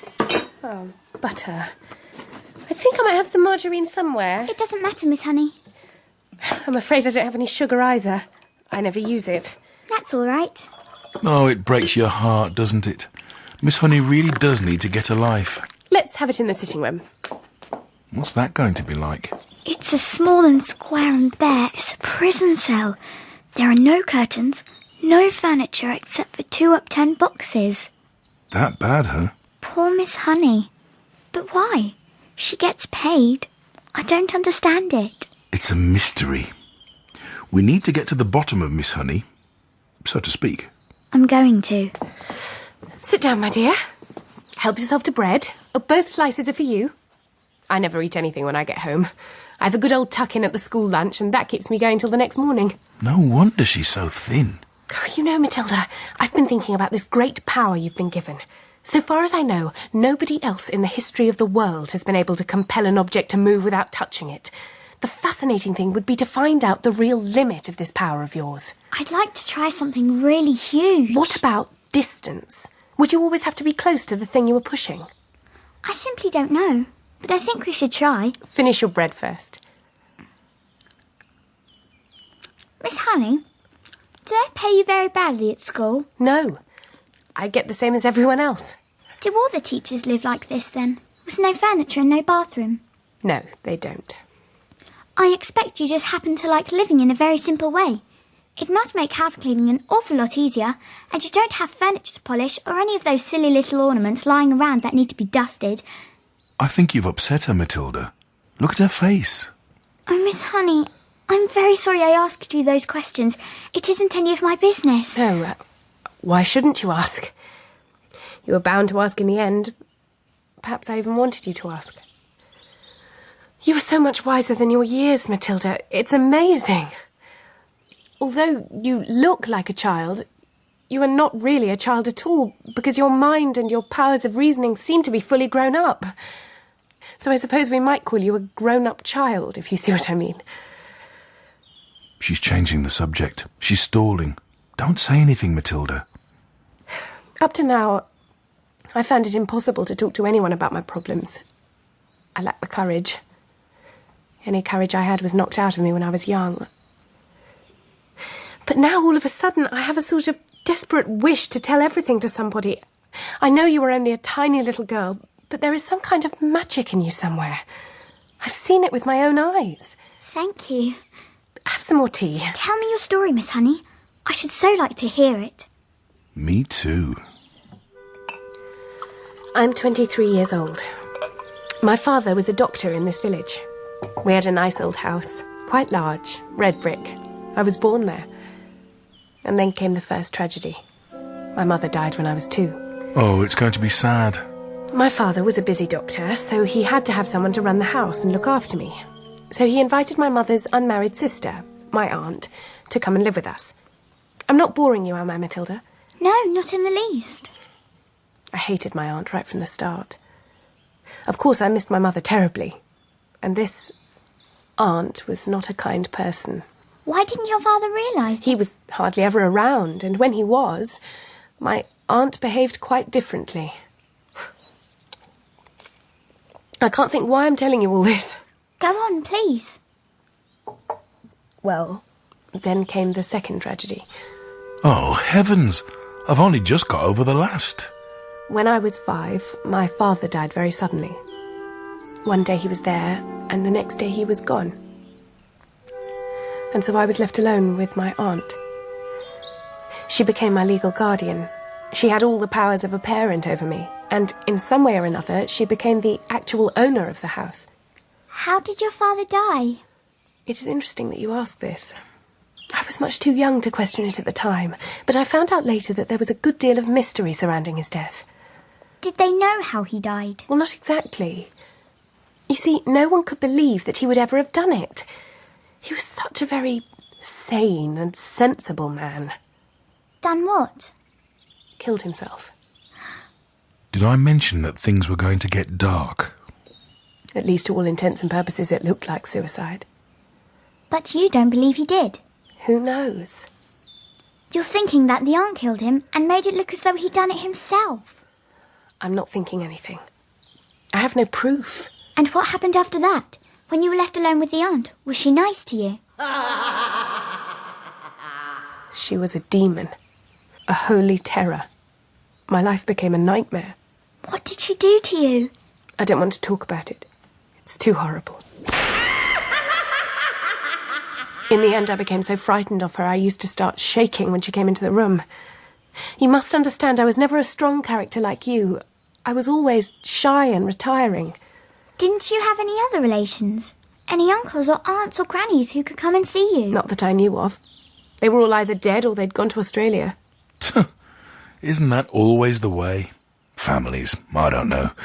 Can't live with them, can't live without them. So you grew up in that house alone with your horrible aunt? Yes. But you must have gone to school. I went to the same school as you. Was there no one you could tell? A kind teacher? I was too afraid to tell anyone. Over the years I became so cowed and dominated by this monster of a woman that when she gave me an order, no matter what it was, I obeyed it instantly. By the time I was 10, I was her slave. I did all the housework, I made her bed, I washed and ironed for her, I did everything. Did she beat you?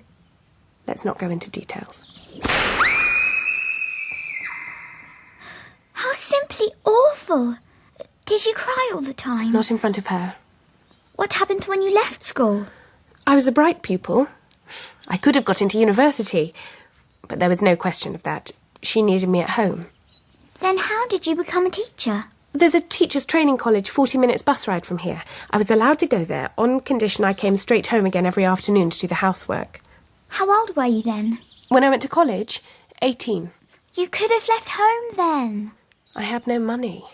And don't forget I was living in fear.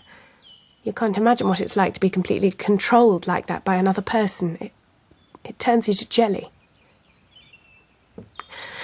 So that's it. That's the sad story of my life. But wait, you haven't told me the happy ending. What? How you managed to get away from her and live in your little house? Ah, yes. I'm proud of this. Thank heavens, I'm in bits here. Well, when I got my teacher's job, the aunt told me that I owed her a lot of money. But why? She said, because I've been feeding you for all these years and buying your shoes and your clothes.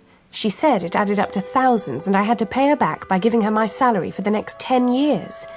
I'll give you £1 a week pocket money, but that's all you're going to get. Outrageous! She even arranged with the school authorities to have my salary paid directly into her own bank. So how on earth did you escape?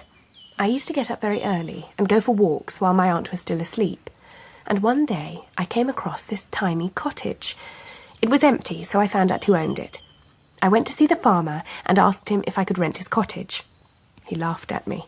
You can't live there. It's got no conveniences, no running water, no nothing. I told him I'd fallen in love with it. I begged him to rent it to me. He thought I was mad. So mad, he only charged me 10 pence a week rent. I gave him a month's rent in advance. The cottage was mine. But how did you tell your aunt? That was tough. One night, after I cooked her supper, I went upstairs and packed the few things I had in a cardboard box and came downstairs and told her. I've rented a house, I said. She went mad. How can you rent a house when you have only £1 a week in all the world? How are you going to buy food for yourself? I just said I'd manage and rushed out the door. Hooray! You were free at last! Yes, I was free at last. I can't tell you the relief. I'm very pleased with myself.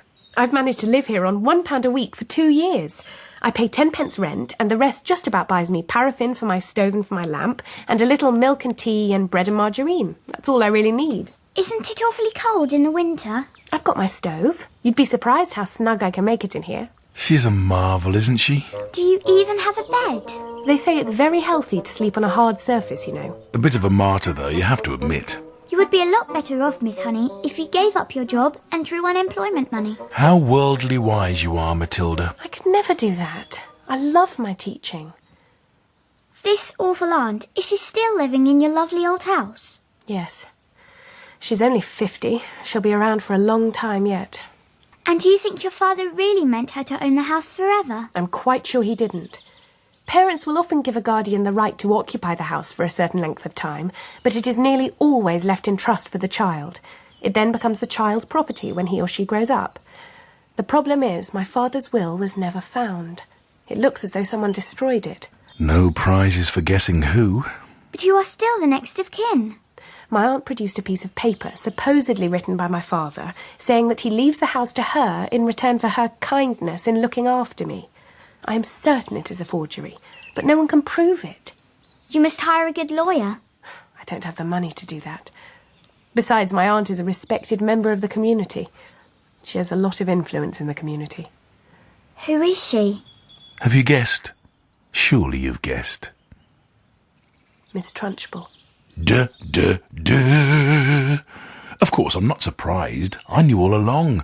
But that's my prerogative. Miss Trunchbull, no wonder you were terrified. She has issues. But we came here to talk about you. Yes, I think that's enough of unhappy childhoods, don't you? Let's not dwell on them a moment longer. I need some light relief. How would you like it if we made some cautious experiments to see just how much you can move and push? If you don't mind, Miss Honey, I think I would rather not. I want to go home now and think about all the things I've heard this afternoon. Aye, aye. That girl is up to something. Of course. I've kept you here far too long. Your mother will be starting to worry. I don't think so, but thank you for my tea. Matilda, I think you'd better forget everything I've told you. I can't promise to do that, but I promise not to talk to anyone about it, not even you. I think that would be wise. The thing is, I believe I've got just a tiny little bit of an idea about how we might sort things out for you. Oh, no. You mustn't. Please forget about it. I would like to ask you 3 last things before I stop talking about it. Please, will you answer them, Miss Honey? Well, that depends on what the questions are. The first question is, what did Miss Trunchbull call your father when they were around the house at home? Oh, well, I'm sure she called him Magnus. That was his first name. And what did your father call Miss Trunchbull? Her name is Agatha. And lastly, what did your father and Miss Trunchbull call you around the house? Jenny. So let me get this right. At home your father was Magnus, Miss Trunchbull was Agatha, and you were Jenny. Am I right? That is correct. But why... Now we don't need to talk about it any more. Please don't do anything silly, Matilda. Trust me. Goodbye, Miss Honey. So, Matilda trots off home.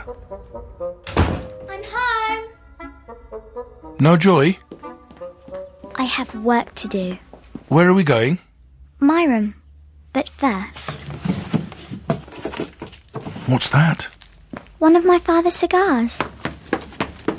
Wait for me! putting the cigar on my dressing table. Now, if I sit on the bed, how far away would you say I am from a cigar? 10 feet? Good. Now to work. Cigar?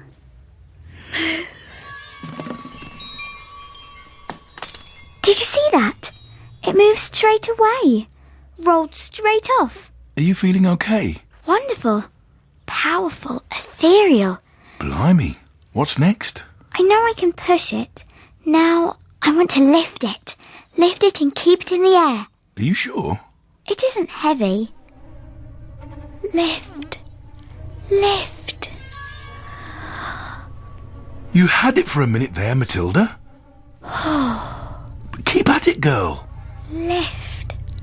Lift. And so she keeps practicing, until by the sheer power of her eyes, she manages to lift the whole cigar clear off the table about 6 inches into the air and hold it there for a minute. I'm tired now. What's that with you? Just need to sleep. You're lucky you can sleep. Your father can't sleep, which means I can't sleep. And I need my beauty sleep. Look at the bags under my eyes. Ravaged, I am. Maybe you should try drinking chamomile tea. Don't get smart with me, young lady. It'll take more than calamine tea to sort us out. Your father's got troubles. I've got troubles. Young Michael's got troubles. It's all right for you, swanning off to school every day with not a care in the world. You have no idea what goes on in the real world. What do you mean? Business is very shaky right now. There'll be no holidays in the sun for us this year. And you know how I need my son.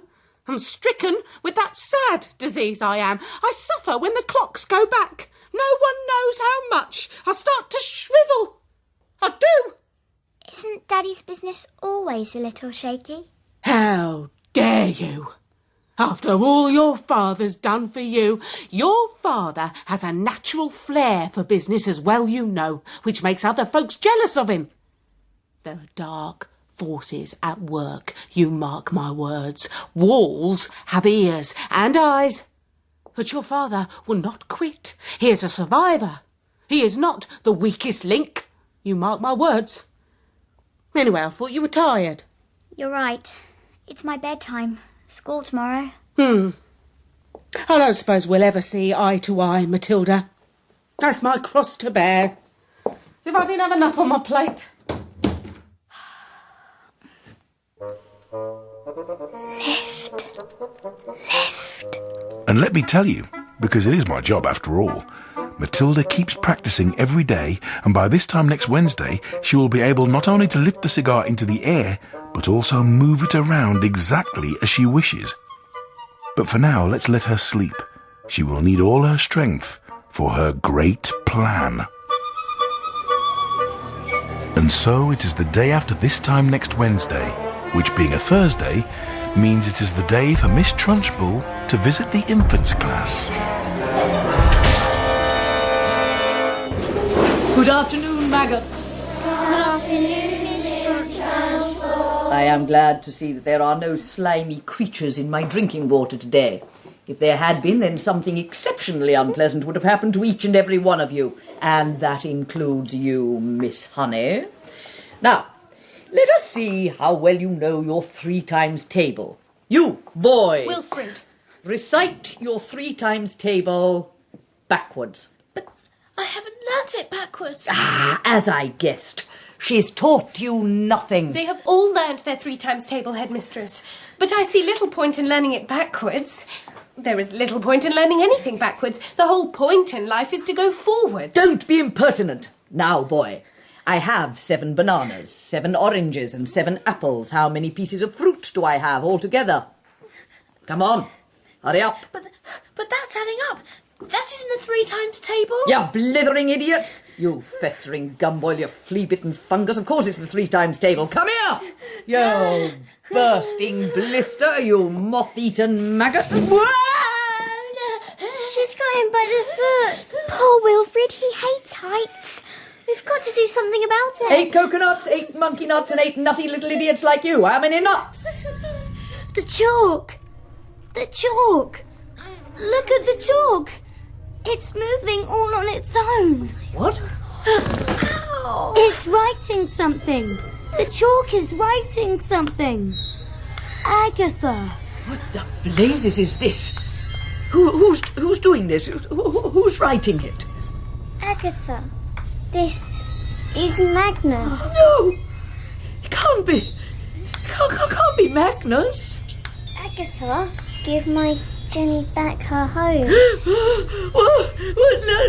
No! Give my Jenny her wages. Give my Jenny the house. Then get out of here. If you don't, I will come and get you. I will come and get you like you got me. I am watching you, Agatha. Miss Trunchbull has fallen down. Miss Trunchbull's on the floor. She's fainted. She's out cold. My father says cold water is the best way to wake up someone who's fainted. Allow me. Nigel, no! What? Good for you. Shall I get some more? No, we must carry her up to the sick room. I'll get help. I think you'd all better go to the playground until your next lesson. You can leave your bags. Okay. Matilda, are you all right? Perfectly. Come here. You deserve the biggest hug. Oh.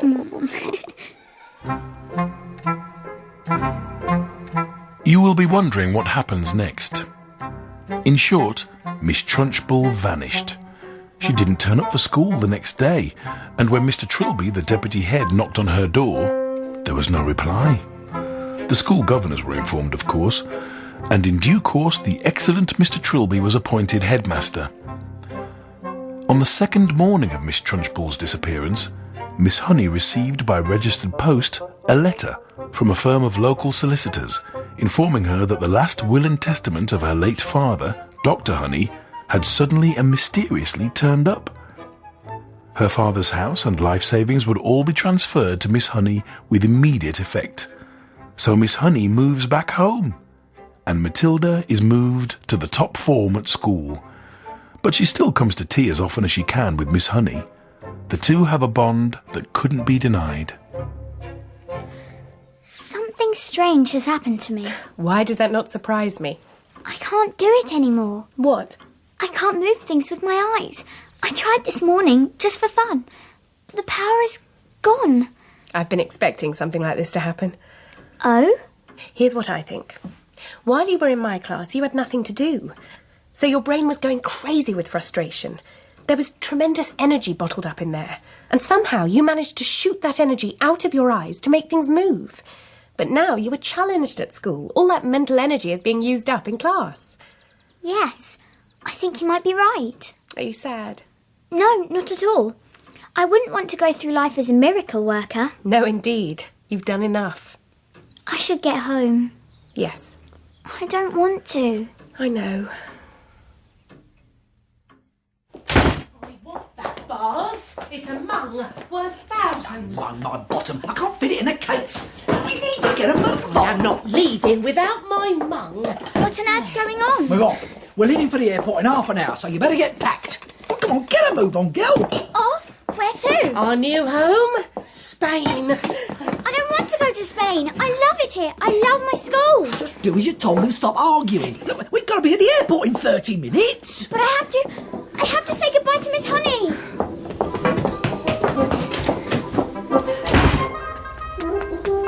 She reached Miss Honey's house in less than 4 minutes. But by the power of my magic, she's arriving just about now. Miss Honey, they're leaving. Mummy and Daddy and Michael, and they say I have to go too. Slow down, Matilda. What is it? What's wrong? Daddy says I've got to live in Spain forever. I don't understand it. I just don't. I think your father has to go, Matilda. What? I don't like gossip, Matilda, but I'm worried that what people say about your father is true. What do they say? That he has fallen in with the wrong type of people. That he has been dealing in stolen cars. That he's in big trouble. That he has to leave now because he doesn't have a choice. I'm sorry. But I don't want to go with them. I'm afraid you must. I want to live here with you. No one understands me like you do. It's not possible. Your parents are your guardians. But what if they agreed? Could I stay here with you? Would you want me to? That would be heaven. But not so fast. They don't actually care tuppence about me. Please come with me and ask them, please. All right. We have to run. Oh, how I love a thrilling climax. Will they say yes? Should a mother and father abandon a child just like that? What of the ordinary brother who loves his sister in an ordinary sort of way? Will he not miss her? Where are the social services when one needs them? How much therapy will Matilda need when she's grown up to cope with the fact that her parents ran away from her? But we haven't time for that. The only truth we have is that Matilda and Miss Honey have both been through the mill, and they know what it is to be unhappy. But now they have found one another, and it would seem they belong together. And what's more, they are arriving at the Wormwood residence just about now. Daddy and Mummy, I don't want to go with you. I want to stay here with Miss Honey. She says I can, but only if you give me your permission. Please say yes. You're that teacher woman? This suitcase will have to go in the back, Harry. There's no more room in the boot. I would love to have Matilda, Mr. Wormwood. I would look after her with loving care. But it was not my idea. It was Matilda's. I will not agree to take her without your full consent. Come on, Harry. Why don't we let her go if that's what she wants? Be one less to look after. I would pay for everything. She wouldn't cost you a penny. I've got a plane to catch. If she wants to stay, let her stay. It's fine with me. Thank you, Daddy. Oh, bye, Matilda. Get in the car, Michael. What? Get in the car. All right.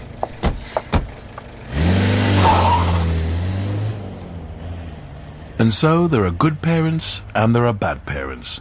And there are off-the-scale, terrible parents. And a girl like Matilda, with her extraordinary talents, deserves only the best. Just you and me, Matilda. Just you and me. And that, as they say, is the end.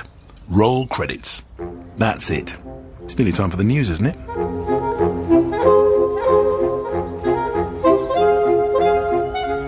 In Matilda by Roald Dahl, dramatised by Charlotte Jones and narrated by Lenny Henry, Matilda was played by Lauren Moat, Mr. Wormwood by John Biggins, Mrs. Wormwood by Claire Rushbrook, and Miss Trunchbull by Nicola McAuliffe. Miss Honey was played by Emerald O'Hanrahan, Nigel by Bertie Gilbert, Rupert by Ryan Watson, and Lavender by Sinead Michael. Matilda's class was recorded at Copthall School, North London, and the director was Claire Grove. And great fun was had by all. Now that really is the end.